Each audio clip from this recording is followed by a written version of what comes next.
के तले ना 9 मन तेल होगा और ना कानून लागू होगा। तो ये इस तरह की बात कर रहे हैं।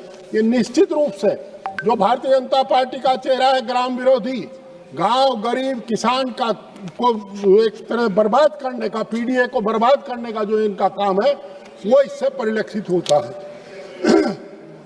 मान्यवर, पहले जितना राज्यवार पैसा मांगा जाता था केंद्र सरकार उतना पैसा देने के लिए बाध्य रहती थी, पैसा दे देती थी। अब उसकी कोई गारंटी नहीं रहेगी। 60 और 40 की बात इन्होंने कर दी, उससे निश्चित रूप से इसका नुकसान होगा। और 100 दिन जो 125 दिन की ये बात कर रहे हैं, 125 दिन का रोजगार तो छोड़ दूर करिए कि ये 10 दिन का रोजगार भी नहीं दे पाएंगे।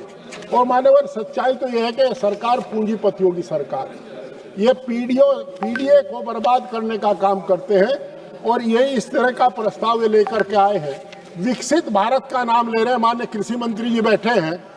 जिस देश पर विदेशी कर्जा बढ़ा हो, जिस देश के सब टैक्स बढ़े हो, सब्सिडी खत्म हुई हो और महंगाई बढ़ रही है, फिर विकसित काहे का है? आपने देश का नाश कर दिया, विकसित भारत बता रहे हैं। मान्यवर, इस कानून में ये दोषपूर्ण इसलिए भी है कि इसमें कानूनी आधार, रोजगार का कानूनी आधार नहीं है और कानूनन आप बाध्य नहीं कर सकते। अगर पहले मजदूरी नहीं मिलती थी तो उसको मजदूरी का वेतन मिलता था, उसको भुगतान होता था। दूसरा मान्यवर, बजट और संसाधनों के अभी तो शुरू भी नहीं किया। मान्यवर, पीपी चौधरी बोले 12 मिनट, नहीं ऐसा नहीं है मान्यवर, अभी तो मैं बोलना ही शुरू नहीं हुआ। लिस्ट है हमारे पास मान्यवर, 4 मिनट्स। अच्छा चलो मैं कह तो लूं, 2 बात तो कह लूं। मान्यवर, बजट और संसाधनों की अस्पष्टता है। ग्राम स्तर पर विकास के लिए स्पष्ट पृथक और सुनिश्चित बजट का अभाव है। केवल पुरानी योजनाओं का पुनः नामकरण कर रहे हैं और इससे देश अंतर्राष्ट्रीय जगत में भी शर्मसार होगा कि आज महात्मा गांधी के नाम को बदल करके गोडसे के नाम पर ये करने जा रहे हैं। रोजगार और आय सर्जन का पर कमजोर फोकस है। मनरेगा का जैसा अधिकार आधारित कार्यक्रम से तालमेल नहीं है। और मान्यवर, यही नहीं, ग्राम सभा और पंचायतों की भूमिका सलाहकार से आगे नहीं है। वंचित वर्गों पर इसमें विशेष ध्यान नहीं है। मापदंड और जवाबदेही की कमी है।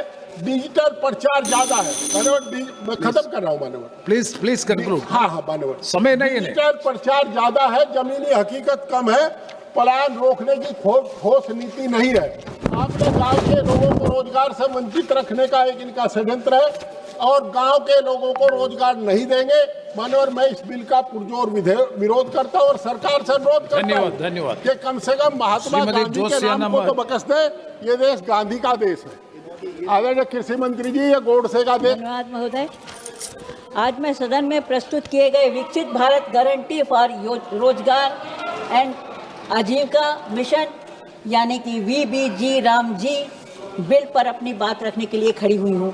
महोदय, सरकार ने इस योजना का नाम जिस तरह रखा है वह एक हास्यास्पद है, बल्कि हमारी आस्था और मर्यादा पुरुषोत्तम भगवान राम के प्रति घोर अपमानजनक है। ये भगवान राम की राजनीतिकरण कर रहे हैं। सरकार ने इस योजना का संक्षिप्त नाम VBG रामजी बनाया है। क्या भगवान राम का नाम अब सरकारी फाइलों में और स्कीमों में ही संक्षिप्त रूपों में रखा जाएगा? ये सिमट के रह गया है। हम राम को कण कण में बसने वाले ईश्वर की पूजा करते हैं, लेकिन सरकार ने राम को एक एक्रोनियम जिसका मतलब है रोजगार एंड आजीविका मिशन, यह कैसी भक्ति है?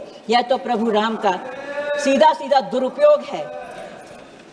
अगर आपको पुरानी सरकार की योजना का नाम बदलना ही था तो आप इसे मनरेगा 2 भी कह सकते थे, ग्रामीण रोजगार योजना भी कह सकते थे, लेकिन केवल राजनीतिक लाभ लेने के लिए ये योजना राम जी के नाम दे देना और उसे विकसित भारत जैसे भारी भरकम शब्दों के नीचे दबा देना, यह हमारी संस्कृति का अपमान है।